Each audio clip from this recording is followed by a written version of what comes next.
ಹೊಸದಾದ ಸಾಧನೆಗೆ ಕಾದಾಡು ನೀ ಜಯ ಕೀರ್ತಿ ಸಿಗುವರೆಗೆ ನಿನ್ನ ನೋವುಗಳು ಹಿಮದಂತೆ ಕರಗುವುದು ನಿನ್ನ ಆಸೆಗಳು ಗುರಿಯನ್ನು ತಲುಪುವುದು ತಿಳಿ ನೀರಿನ ಸಿಹಿಕೊಳದಲ್ಲಿ ಪುಟಿದೇಳಲಿ ಹೊಸದು ತರಂಗ ಸುಳಿದಾಡುವ ತಂಗಾಳಿಯಲಿ ಪಡಿಮೂಡಲಿ ನವಸಿರಿಗಂಧ ಧೈರ್ಯವ ತುಂಬಿಕೋ ಮುನ್ನುಗ್ಗುವ ಹೋರಾಡು ನೀ ಹೊಸದಾದ ಸಾಧನೆಗೆ ಕಾದಾಡು ನೀ ಜಯ ಕೀರ್ತಿ ಸಿಗುವರೆಗೆ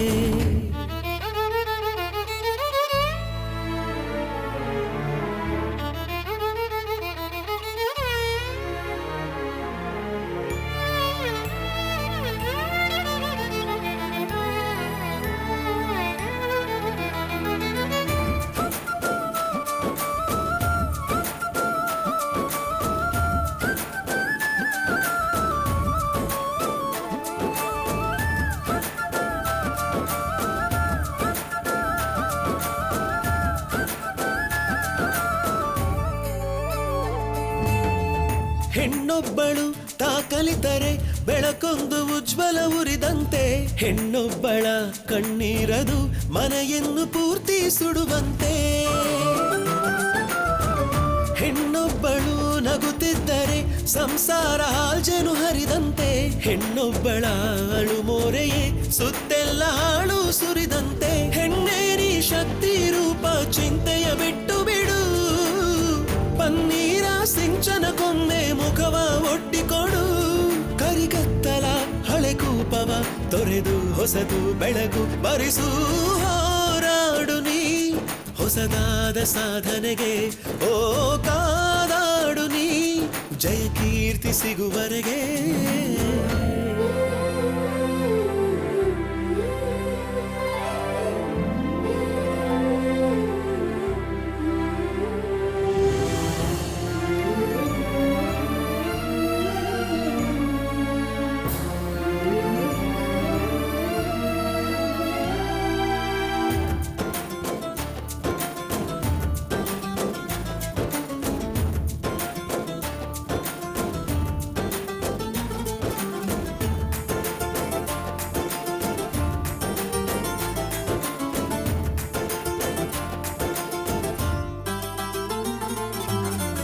ಕಿಡಿಹಾರಿದ ಮರು ನಿಮಿಷವೇ ಬೆಂಕಿಯ ಜ್ವಾಲೆಯು ಉರಿವಂತೆ ಹನಿ ಉದುರಿದ ಕೆಲ ಹೊತ್ತಲೆ ನೀರಿನ ಹೊಳೆಯೇ ಹರಿದಂತೆ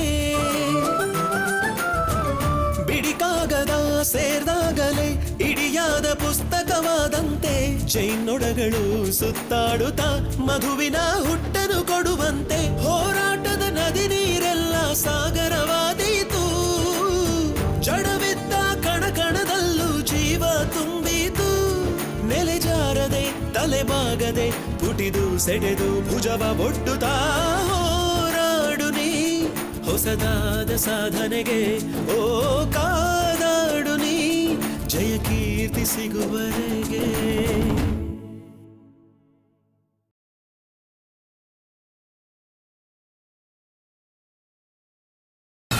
ಮದನ್ ಸರ್ನ ಪೊಲೀಸ್ ಸ್ಟೇಷನ್ ವರೆಗೂ ಕರ್ಕೊಂಬಂದು ಇಲ್ಲಿ ಕೂರಿಸಿದ್ದೀರಾ. ಇದರಿಂದ ಅವ್ರ ಮಾನಸಿಕ ಸ್ವಾಸ್ಥ್ಯ ಕೆಟ್ಟಿದೆ. ಹಾಗೇನಿಲ್ಲ ಬಿಡಿ, ನನ್ನ ಮಾನಸಿಕ ಸ್ವಾಸ್ಥ್ಯ ಹಾಳಾಗಿಲ್ಲ. ನೀವು ಸುಮ್ಮನಿರಿ ಸರ್, ನಾನು ನೋಡ್ಕೋತೀನಿ. ಈ ರೀತಿ ಆಗಿರೋದಕ್ಕೆ ಇವ್ರ ಮೇಲೆ ಮಾನನಷ್ಟ ಮೊಕದ್ದಮೆ ಕೇಸ್ ಹಾಕ್ತೀನಿ. ಸರ್ ಹಾಗೆಲ್ಲ ಮಾಡಬೇಡಿ ಸರ್. ನೀವು ನಮ್ಮ ಡಿಪಾರ್ಟ್ಮೆಂಟ್ ಮೇಲೆ ಮಾನನಷ್ಟ ಮೊಕದ್ದಮೆ ಕೇಸ್ ಹಾಕಿದ್ರೆ ಕಮಿಷನರ್ ಸಾಹೇಬ್ರ ಮುಂದೆ ನಾನೇ ಹೋಗಿ ನಿಂತ್ಕೋಬೇಕು ಸರ್. ಸರ್ ದಯವಿಟ್ಟು ಕ್ಷಮಿಸ್ಬಿಡಿ ಸರ್. ಇನ್ನು ಮುಂದೆ ಈ ರೀತಿ ಆಗದೆ ಇರೋ ಹಾಗೆ ನಾನು ನೋಡ್ಕೋತೀನಿ ಸರ್. ರೀ ಆನಂದ್, ಸಾಹೇಬ್ರ ಹತ್ರ ಕ್ಷಮೆ ಕೇಳ್ರಿ.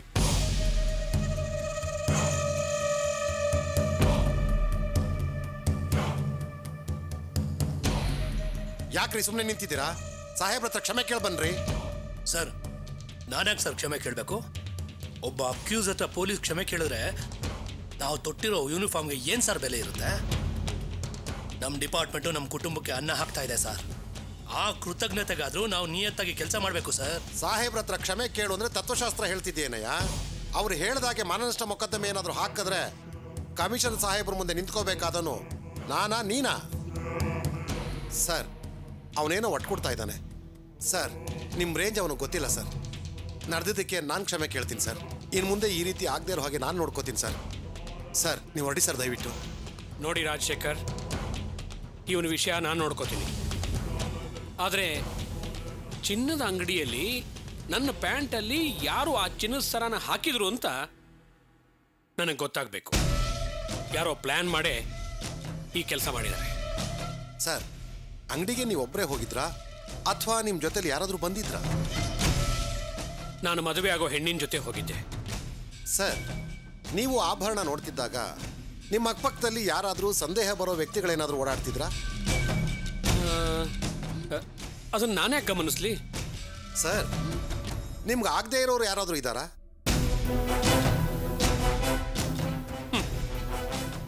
ಮುಖ ನೋಡಿದಾಗ ನಗನಗತಾ ಚೆನ್ನಾಗೇ ಮಾತಾಡ್ತಾರೆ, ಆದರೆ ಹಿಂದ್ಗಡೆ ಬತ್ತಿ ಇಡ್ತಾರೆ. ಬತ್ತಿ ಅಂದರೆ ಸಾಧಾರಣ ಬತ್ತಿ ಅಲ್ಲ, ದೊಡ್ಡ ಬತ್ತಿನೇ. ಸರ್ ನಾನು ಯಾಕೆ ಈ ರೀತಿ ಕೇಳ್ತಾ ಇದ್ದೀನಿ ಅಂದರೆ ನಿಮ್ಮ ಹತ್ರ ಇರೋರೇ ಈ ರೀತಿ ಏನಾದರೂ ಮಾಡಿರ್ಬೋದಾ ಅಂತ. ಹತ್ತಿರದವರ? ನನ್ನ ಪಾಡಿಗೆ ನಾನು ರೂಟಲ್ಲಿ ಹೋಗ್ತಾ ಇದ್ದೆ. ಬೇಲಿ ಮೇಲಿದ್ದಿದ್ದ ಮುಳ್ಳನ್ನ ಶರ್ಟ್ ಮೇಲೆ ಹಾಕೊಂಡಿದ್ಯಾ, ಇದೇಕ್ ಚುಚ್ಚುತ್ತೆ ಗೀರುತ್ತೆ ಅಂತ ನೋಡ್ತಾ ಇರೋ.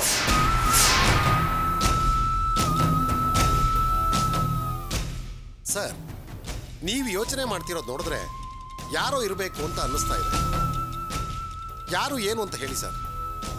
ಅವನ್ನ ವಿಚಾರಿಸೋ ರೀತಿಯಲ್ಲಿ ವಿಚಾರಿಸಿದ್ರೆ ಎಲ್ಲನೂ ಬಾಯ್ಬಿಡ್ತಾನೆ.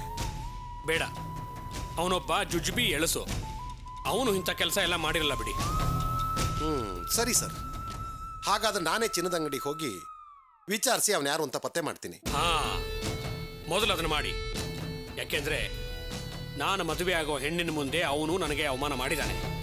ಅವನನ್ನು ಇಲ್ಲಿಗೆ ಎಳ್ಕೊಂಡು ಬನ್ನಿ, ಉಳಿದು ನನಗೆ ಬಿಟ್ಬಿಡಿ, ನಾನು ನೋಡ್ಕೋತೀನಿ. ಖಂಡಿತ ನಾನು ಆ ಕೆಲಸ ಮಾಡ್ತೀನಿ ಸರ್. ಹಾಗಾದ್ರೆ ನಾನು ಬರಲ್ಲ ರಾಜಶೇಖರ್. ಸರಿ ಸರ್. Thank you.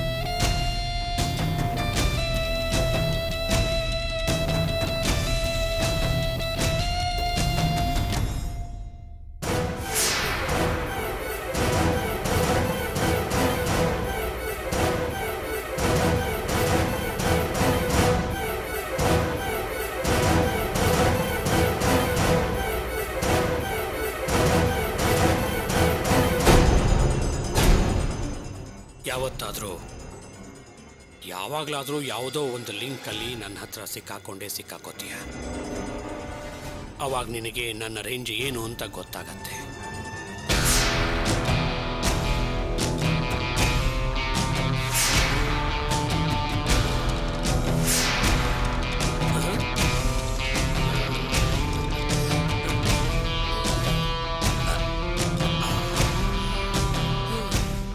ನೀಟ್.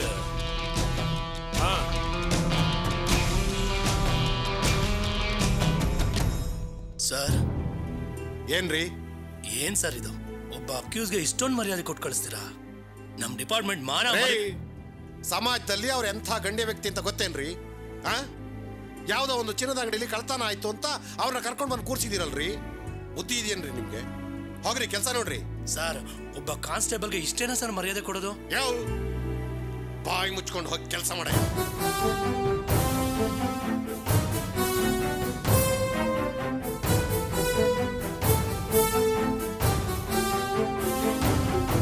ಅತಿರಥ ಮಹಾರಥ ಸಾರಥಿ ಸೂರ್ಯ ನಮ್ಗೆ ಎದ್ದು ತಾನೆ ಆರತಿ. ಮುತ್ತು, ತುಳಸಿ ಹೋಗಿ ಇಷ್ಟೊತ್ತಾಯ್ತು, ಇನ್ನೂ ಬರ್ಲಿಲ್ವಲ್ಲೋ? ಕರ್ಕೊಂಡು ಹೋದವರು ವಾಪಸ್ ಕರ್ಕೊಂಡು ಬರ್ತಾರೆ. ನೀನು ಹೋಗಿ ಒಳಗಡೆ ಕೆಲಸ ನೋಡ್ಕೊ ಹೋಗು. ಏನಾದ್ರೂ ಮಾಡ್ಕೊಂಡು ಹಾಳಾಗಿ ಹೋಗಿ. ಅಲ್ಲ, ವಯಸ್ಸಿಗೆ ಬಂದು ಹುಡುಗಿನ ಆ ಬಡ್ಡಿ ವ್ಯಾಪಾರಿ ಜೊತೆ ಕಳಿಸ್ಕೊಟ್ಟು ಹಣ್ಣು ತಿಂತ ಕೂತಿದ್ಯಲ್ಲ, ನಾಚಿ ಕೆಟ್ಟವನೇ. ರೀ, ಅವಳೇನೋ ಒಟ್ಟು ಕೊಡ್ತಿರ್ತಾಳೆ, ನೀವು ಕೂತ್ಕೊಂಡು ತಿನ್ರಿ. ನೀವು ತಾನೇ ಕಷ್ಟಪಟ್ಟು ದುಡಿಬೇಕಾದವರು. ಕೂತ್ಕೊಂಡು ತಿನ್ನಿ. ಅಮ್ಮ ಕೂತ್ಕೊಳ್ಳಿ. ತುಂಬಾ ಹಸ್ವಾಗ್ತಿದೆ, ಊಟ ಕೊಡಮ್ಮ. ಓ ಆಪಲ್ ಕೊಡ ಇಲ್ಲಿ, ಕೊಡ ಇಲ್ಲಿ, ಕೊಡ. ಹಣ ಎಲ್ಲ ಜೋಪಾನವಾಗಿ ಇಟ್ಟಿದ್ಯಾ? ಹೂನಪ್ಪ, ಭದ್ರವಾಗಿ ಬೀರಲ್ಲಿ ಇಟ್ಟಿದ್ದೀನಿ.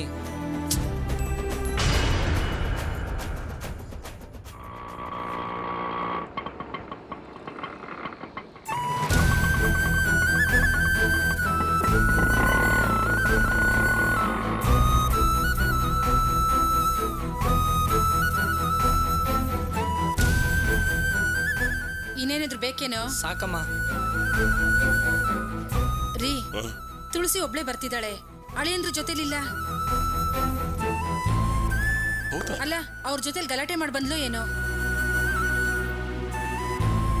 ತುಳಸಿ ಬಾಯ್ಲಿ. ಏನಿದು ಒಬ್ಳೆ ಬರ್ತಾ ಇದೆಯಲ್ಲ, ಅಳಿಯಂದ್ರಲ್ಲಿ? ನಿನ್ನೆ ಕೇಳ್ತಾ ಇರೋದು ಅಳಿಯಂದ್ರಲ್ಲಿ, ಹೇಳೋ. ಬಾಯ್ ಬಿಟ್ ಮಾತಾಡೆ. ಏನು ಅಂತ ಹೇಳು. ಏನಾಯ್ತೆ ತುಳಸಿ? ಏನಾಯ್ತಮ್ಮ? ಏನ್ ನಡೀತು ಅಂತ ಹೇಳೆ. ಏನಾಯ್ತೆ?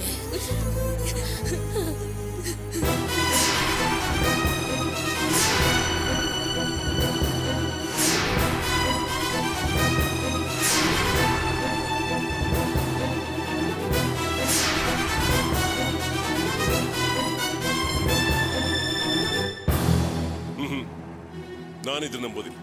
ಅವರೆಂತ ಶ್ರೀಮಂತರು, ಸಮಾಜದಲ್ಲಿ ಏನ್ ಘನತೆ ಗೌರವ ಇದೆ. 2 ಸಾರಿ 5-5 ಲಕ್ಷ ರೂಪಾಯಿ ಇವನು ಓದ್ಗೋಸ್ಕರ ಕೊಟ್ಟಿದ್ದಾರೆ. ಅಂತ ಶ್ರೀಮಂತರು ಕಳ್ತನ ಯಾಕೆ ಮಾಡೋದು? ಓಹೋ, ಹಣ ಇರೋರು ಕದಿಯಲ್ಲ ಅಂತ ಏನಾದ್ರೂ ಇದೆಯೇನೋ? ಲಂಚ ತಗೊಳ್ಳೋ ಮುಂಡೆವಕ್ಕೆ ಕದಿಯಕ್ ಬರಲ್ವಾ? ಓ, ಹೋಗಿ ಹೋಗಿ ಆ ಕಳ್ಳನ್ ಮಗನಿಗೆ ತುಳಸಿನ ಕೊಟ್ಟು ಮದ್ವೆ ಮಾಡಕ್ ಹೊರಟಿದ್ದೀರಲ್ಲ, ನೀವೆಲ್ಲ ಮನುಷ್ಯರ? ಬಾ ತುಳಸಿ. ನಿನ್ ಏನ್ ಪದ್ಮ, ಫೋನ್ ತಗೊಂಡ ಮೊದ್ಲು ಅಳಿಯಂದ್ರಿಗೆ ಫೋನ್ ಮಾಡಿ ವಿಚಾರಿಸೋಣ ಏನಾಯ್ತು ಅಂತ. ಇರಿ, ಅವರು ಮೊದ್ಲೇ ಟೆನ್ಷನ್ ಅಲ್ಲಿ ಇರ್ತಾರೆ. ಪೊಲೀಸು ಕೇಸು ಅಂತ ಏನೇನೋ ಹೇಳ್ತಿದ್ದಾಳೆ ಇವಳು. ಈಗೇನ್ ಫೋನ್ ಮಾಡೋದ್ ಬೇಡ, ಆಮೇಲೆ ಮಾಡಿದ್ರಾಯ್ತು.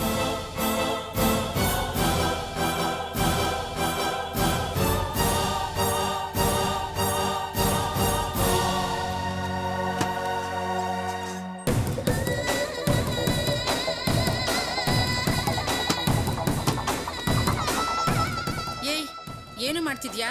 ಹಣ ಯಾಕೆ ತಗೊಂಡು ಹೋಗ್ತಿದ್ಯಾ?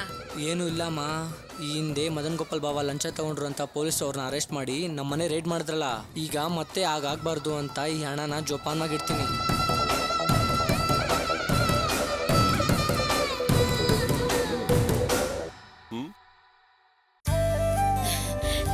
ನನಗೀಗೆಲ್ಲ ಗೊತ್ತಾಯ್ತು. ಅವನು ತನ್ನ ಕೆಲಸ ಶುರು ಮಾಡಿರೋ ಹಾಗಿದೆ. ಏನಜ್ಜಿ ಹೇಳ್ತಿದ್ಯಾ? ಅದು ಏನಿಲ್ಲ ಬಿಡು ತುಳಸಿ. ದೇವ್ರು ಅವನ ಕೆಲಸ ಶುರು ಮಾಡ್ದ ಅಂತ ಹೇಳ್ದೆ ಅಷ್ಟೇ. ಪರವಾಗಿಲ್ಲ, ಯಾವುದೋ ದೊಡ್ಡ ಗಂಡಾಂತರ ತಪ್ಪೋದಾಗಾಯ್ತು ತುಳಸಿ. ಇನ್ನು ಮುಂದೆ ನಿನಗೆ ಕಷ್ಟನೇ ಬರಲ್ಲ. ನಿನ್ನ ಮುಂದೆನೆ ಆ ಬಡ್ಡಿ ವ್ಯಾಪಾರಿಗೆ ಅವಮಾನ ಆಯ್ತಲ್ಲ, ಇದ್ರಿಂದ ಇನ್ನು ಮುಂದೆ ಅವನ್ ನಿನ್ನ ಹೊರಗಡೆ ಕರ್ಕೊಂಡೇ ಹೋಗೋದಿಲ್ಲ. ನೋಡು, ಧೈರ್ಯವಾಗಿರು ನೀನು. ನಿನಗೆಲ್ಲ ಅನುಕೂಲ ಆಗೋ ಹಾಗೆ ನಡೆಯುತ್ತೆ. ನೀನೇನು ಯೋಚನೆ ಮಾಡಬೇಡ ತುಳಸಿ.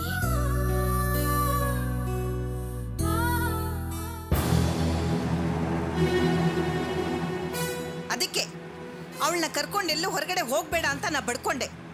ನನ್ನ ಮಾತು ಕೇಳ್ದೆ ನೀನು? ಬೆಳಿಗ್ಗೆ ಹೋಗುವಾಗ ಎಷ್ಟು ಖುಷಿಯಾಗಿದ್ದೆ. ಈಗ ನೋಡು, ಪೊಲೀಸ್ ಸ್ಟೇಷನ್ನಿಂದ ನಿನ್ನ ಕರ್ಕೊಂಡು ಬರೋ ಪರಿಸ್ಥಿತಿ ಬಂತು. ಹೋಗ್ಲಿ, ಈ ಕೆಲಸ ಯಾರು ಮಾಡಿರಬಹುದು? ನಿನಗೆ ಯಾರ ಮೇಲಾದ್ರೂ ಸಂಶಯ ಇದೆಯೇನೋ? ನನಗೆ ಸಂಶಯ ಇದೆ ಅಕ್ಕ. ತುಳಸಿ ಆ ಚಿನ್ನದ ಸರಾನ ತೆಗೆದು ನನ್ನ ಪ್ಯಾಂಟ್ ಜೋಬಲ್ಲಿ ಹಾಕಿರ್ಬೋದು ಅಂತ ನನಗೆ ಡೌಟ್ ಇದೆ. ಏನು ಹೇಳ್ತಾ ಇದೀಯ ನೀನು? ಹೌದಕ್ಕ, ಅವಳು ನನ್ನ ಜೊತೆ ಬರಬೇಕಾದ್ರೆ ಒಂಥರ ಇಷ್ಟ ಇಲ್ದಿರೋ ಥರ ಬಂದ್ಲು. ಶಾಪಿಂಗ್ ಮಾಡಬೇಕಾದ್ರೆ ನನ್ನನ್ನು ಓದಿಸು ಅಂತ ಹೇಳಿದ್ಲು. ನಾನು ಕೆಳಗಿದ್ದಾಗಲೇ ಅವಳು ಲಿಫ್ಟಲ್ಲಿ ಮೇಲಕ್ಕೆ ಹೋದ್ಲಕ್ಕ. ಆಮೇಲೆ ನನ್ನನ್ನು ಮೇಲಕ್ಕೆ ಕೆಳಕ್ಕೆ ಹುಚ್ಚಿನ ಥರ ಓಡಾಡಿಸಿ ಅಲದಾಡಿಸ್ಬಿಟ್ಲು. ಇದನ್ನೆಲ್ಲ ನೋಡಿದರೆ ನನಗೆ ಅವಳ ಮೇಲೆ ಡೌಟ್ ಬರ್ತಾ ಇದೆ. ಈಗ ಅವಳು ಮನೆಗೆ ಹೋಗಿದ್ದಾಳೋ ಇಲ್ವಂತನೂ ಡೌಟೇ. ಫೋನ್ ಮಾಡಿ ನೋಡ್ತೀನಿ ತಾಳು. ಅವಳಿಗೆ ತಾಳಿ ಕಟ್ಟಿದ ಮೇಲೆ ಅವಳಿಗಿದೆ ಹಬ್ಬ.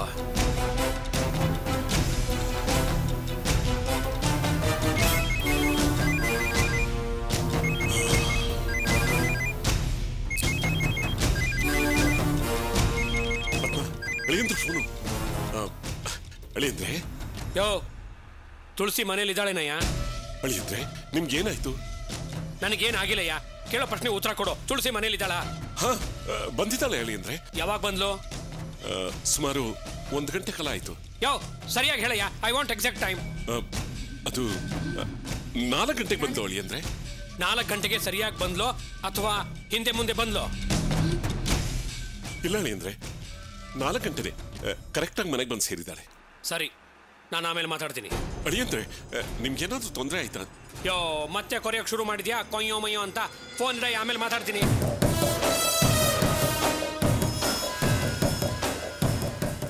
ಏನ್ರಿ ಆಯ್ತು? ತುಳಸಿ ಮನೆಗೆ ಬಂದ್ಲಾ ಅಂತ ಕೇಳಿದ್ರು.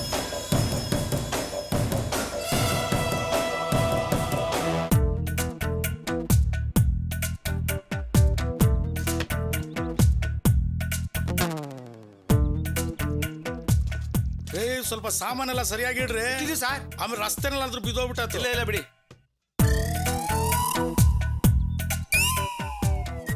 ಏನ್ರಿ ಇವಾಗ ಯಾರಿಗೆ ಫೋನ್ ಮಾಡ್ತಿದ್ದೀರಾ? ಮೊದ್ಲು ಸಾಮಾನೆಲ್ಲ ಲಾರಿ ಲೋಡ್ ಆಗ್ಲಿ, ಆಮೇಲೆ ಫೋನ್ ಮಾಡಿ. ಇಲ್ಲಿ ಕೇಳ, ಇಲ್ಲಿ ಆ ರಂಜಿತ ಏನಾದ್ರು ದಿಢೀರಂತ ಇಲ್ಲಿ ಬಂದ್ಬಿಟ್ರೆ ನಾವು ಸಿಗಾಕೊಂಡ್ಬಿಡ್ತೀವಿ. ಅದಕ್ಕೆ ನಾವು ಅವನಿಗೆ ಫೋನ್ ಮಾಡಿ ಅವ್ನು ಎಲ್ಲಿದ್ದಾನಂತ ತಿಳ್ಕೊಂಡ್ರೆ ಏನು ತೊಂದರೆ ಇರೋದಿಲ್ಲ. ಅದಕ್ಕೋಸ್ಕರ ಫೋನ್ ಮಾಡ್ತಾ ಇದ್ದೀನಿ. ಮಾಡ್ರಿ.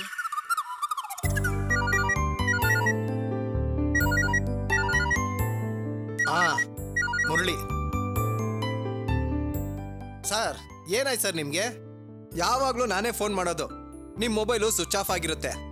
ಇವತ್ತೇನು ಸರ್ ನೀವೇ ಫೋನ್ ಮಾಡಿದ್ದೀರಾ? ನಿಮ್ಮ ಆರೋಗ್ಯ ಚೆನ್ನಾಗಿದೆಯಾ? ಸರ್, ಒಳ್ಳೆ ಸಮಯ ಕೂಡ ಬಂದ್ರೆ ಕೆಟ್ಟದ್ದು ಕೂಡ ಒಳ್ಳೇದಾಗ್ಬಿಡುತ್ತೆ ಅಂತೆ ಸರ್. ಸರ್, ಈಗ ನನ್ನ ಆರೋಗ್ಯ ಕೂಡ ಚೆನ್ನಾಗಿದೆ. ಆಮೇಲೆ ಮನೆ ತಗೊಳ್ಳೋ ಪಾರ್ಟಿ ಕೂಡ ತಯಾರಾಗಿದ್ದಾರೆ ಸರ್. ಈ ಮನೆ ಮಾರೋದಕ್ಕೆ ಮುಂಚೆ ನಮ್ಮ ಮನೆ ದೇವರು ಸುಬ್ರಹ್ಮಣ್ಯಕ್ಕೆ ಹೋಗಿ ಪೂಜೆ ಮುಗಿಸಿ ಆಮೇಲೆ ಡೀಲ್ ಮುಗಿಸೋಣ ಅಂತ ಸುಬ್ರಹ್ಮಣ್ಯಕ್ಕೆ ಬಂದಿದ್ದೀನಿ ಸರ್. ಅಕಸ್ಮಾತ್ ನೀವೇನಾದ್ರೂ ದಿಢೀರ್ ಅಂತ ನಮ್ಮನೆ ಹತ್ರ ಬಂದು ಮನೆ ಬೀಗ ಹಾಕದ್ ನೋಡಿ ಓ ಪಾರ್ಟಿ ಎಸ್ಕೇಪ್ ಆಗಿದ್ದಾನೆ ಅಂತ ನೀವು ತಪ್ಪು ತಿಳ್ಕೊಬಾರ್ದಲ್ಲ ಸರ್. ಅದಕ್ಕೋಸ್ಕರ ಫೋನ್ ಮಾಡಿದ್ದೀನಿ ಸರ್. ಪರವಾಗಿಲ್ಲ. ಇಷ್ಟು ವರ್ಷದಿಂದ ನಾನು ಬ್ಯಾಂಕಲ್ಲಿ ಇದ್ದೀನಿ. ಒಳ್ಳೆಯವ್ರು ಯಾರು ಕೆಟ್ಟವ್ರು ಯಾರು ಅಂತ ನನ್ಗೆ ಗೊತ್ತಾಗೋದಿಲ್ವಾ ಸರ್? ನಿಮ್ಮ ವೈಫ್ ಕೂಡ ನಿಮ್ಮ ಜೊತೆ ಬರ್ತಾ ಇದ್ದಾರಾ? ಅಯ್ಯಯ್ಯೋ, ಅವಳಿಲ್ದೇ ಇದ್ರೆ ಹೇಗೆ ಸರ್? ಸರ್, ಜೀವನದಲ್ಲಿ ಯಾವುದನ್ನು ಬದಲಾಯಿಸಿದ್ರು ವೈಫನ್ನು ಬದಲಾಯಿಸಕ್ ಆಗುತ್ತಾ ಸರ್? ಸರ್, 2 ದಿನದಲ್ಲಿ ಬಂದು ಬೋಳಿಸ್ಬಿಡ್ತೀನಿ ಸರ್. ಏನ್ ಸರ್ ಹೇಳ್ತಾ ಇದ್ದೀರಾ? ಬೋಳಿಸ್ಬಿಡ್ತೀರಾ? ಸಾರಿ ಸರ್, ಬೋಳಿಸ್ಕೊಂಡು 2 ದಿನದಲ್ಲಿ ನಿಮ್ಮನ್ನ ನೋಡಕ್ ಬರ್ತೀನಿ ಅಂದೆ. ಸ್ವಲ್ಪ ಟಂಗು ಸ್ಲಿಪ್ ಆಗೋಯ್ತು ಸರ್. ಅಯ್ಯೋ, ಟಂಗ್ ಸ್ಲಿಪ್ ಆದ್ರೆ ಪರವಾಗಿಲ್ಲ ಸರ್, ನೀವು ಮಾತ್ರ ಸ್ಲಿಪ್ ಆಗಬೇಡಿ ಸರ್. 2 ದಿನದಲ್ಲಿ ಬ್ಯಾಂಕ್ಗೆ ಬಂದು ಸಾಲದ ಹಣ ಎಲ್ಲ ಕಟ್ಟಿಬಿಡ್ತೀನಿ ಸರ್. ಸರ್, ನೋಡ್ತಾ ಇರಿ ಸರ್, ನಾನು ಮಾಡೋ ಕೆಲಸ ನೋಡಿ ಇಡೀ ಬ್ಯಾಂಕ್ಗೆ ಬೆಚ್ಚ ಬಿಡಬೇಕು ಸರ್. ಅಷ್ಟೇ ಅಲ್ಲ ಸರ್, ನೀವೇ ಅಲ್ವಾ ಸರ್ ನನಗೆ ಲೋನ್ ಸ್ಯಾಂಕ್ಷನ್ ಮಾಡಿಸಿದ್ದು? ನೀವು ಅದೇ ಬ್ರಾಂಚ್ ಅಲ್ಲಿ ಸೂಪರ್ ಸ್ಟಾರ್ ಆಗಬೇಕು ಸರ್. ಹಾಗೆ ಮಾಡ್ತೀನಿ, ನೋಡ್ತಾ ಇರಿ ಸರ್. ಸರ್, ನಾನು ಸೂಪರ್ ಸ್ಟಾರ್ ಆಗೋದಿರ್ಲಿ, ನೀವು ತಗೊಂಡಿರೋ ಸಾಲ ಬ್ಯಾಂಕ್ ತಗೊಂಬಂದು ಕಟ್ಬಿಟ್ರೆ ಬ್ರಾಂಚ್ ತುಂಬಾ ನಿಮ್ಮ ಹೆಸರೇ ಸರ್ ಓಡಾಡ್ತಾ ಇರುತ್ತೆ. ಈಗಿನ ಕಾಲದಲ್ಲಿ ಹಣ ಇದ್ರು ಯಾರು ಸರ್ ಕರೆಕ್ಟ್ ಟೈಮ್ ತಂದು ಕಟ್ತಾರೆ? ನಾನು ಒಳ್ಳೆ ಜೆನ್ಯೂನ್ ಪಾರ್ಟಿಗೆ ಲೋನ್ ಕೊಡ್ಸಿದ್ದೀನಿ ಅಂತ ಬ್ಯಾಂಕ್ ತುಂಬಾ ನನ್ನ ಹೊಗಳೋದಕ್ಕೆ ಶುರು ಮಾಡ್ತಾರೆ. ಸರ್, ನನಗೆ ಬೇಕಾಗಿರೋದು ಅದೇ ಸರ್. ನೀವು ಯಾವಾಗ್ಲೂ ನನ್ನನ್ನೇ ನೆನಪಿಸ್ಕೋತಾ ಇರ್ಬೇಕು ಸರ್. ಹಾಗೆ ಮಾಡ್ತೀನಿ ಸರ್. ಸರಿ, ಇನ್ನು 2 ದಿನದಲ್ಲಿ ಹಣ ತಗೊಂಬಂದು ಕಟ್ಬಿಡಿ. ಸರಿ ಸರ್, ಬಂದ್ಬಿಡ್ತೀನಿ ಸರ್. Okay sir.